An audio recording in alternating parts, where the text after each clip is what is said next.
लगातार 2टी लघुचाप जनित वर्षा न सरुणु पुणी राज्य में वर्षा संभावना देखा देछि। आसंता 38 और 29 तारिख में किछि जिल्ला रे हालुकारू मध्यम धरणर वर्षा हेब। एने पाणीपाग विज्ञानी उमाशंकर दास सूचना दैछन्ति।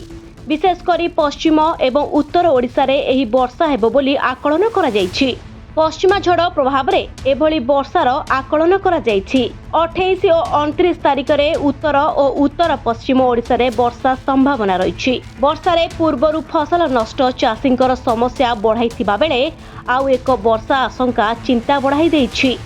आज सुखिला पाग परिलक्षित हेउछि, किंतु काली ठारू पाग बदलिबो।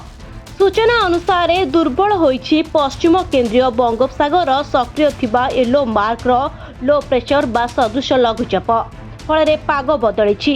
येलो मार्क लो प्रेशर प्रभाव में सारा राज्य में वर्षा जारी रही। एबे पागरे परिवर्तन देखा मिली। ब्यूरो रिपोर्ट, न्यूज दुनिया।